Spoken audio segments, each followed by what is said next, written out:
we'll say there. Okay. Good evening. My name is Esther Hildebrand, and I'm an abstract artist from a small southern town in Manitoba named Crystal City.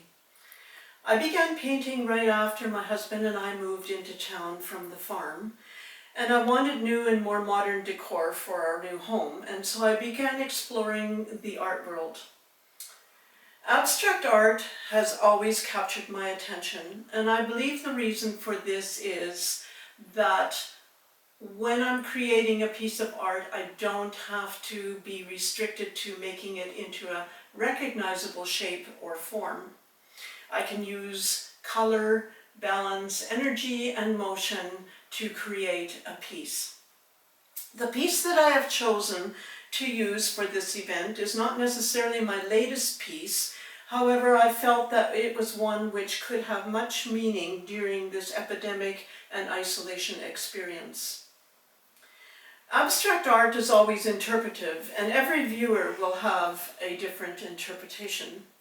So I'm going to speak from a personal perspective on this piece. When I painted it last fall, I named it Sunset.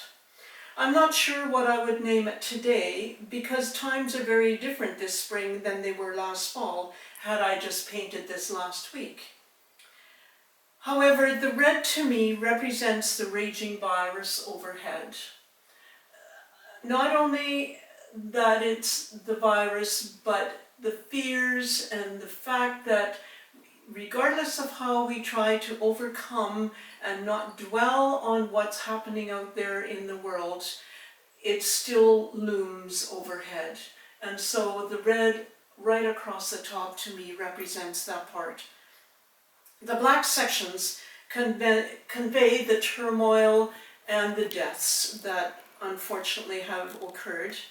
However, there are breaks in those sections, such as here, here, and over in here.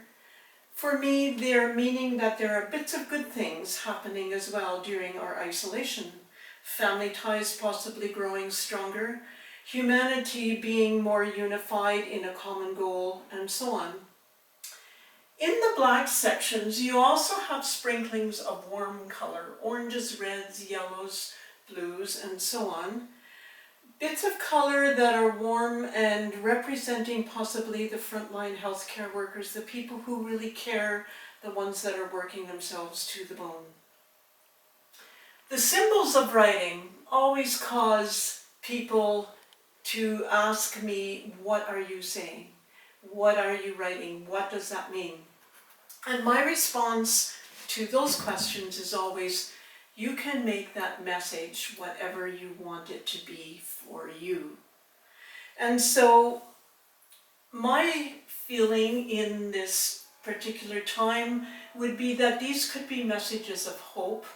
These are messages of encouragement to hang in there. This will all be over eventually someday. And when you watch all this turmoil going down in the middle, and when you come through it and everything settles down, it comes into a place of calmness and light. There is a gentle flow towards it, and there is a settlement of peace.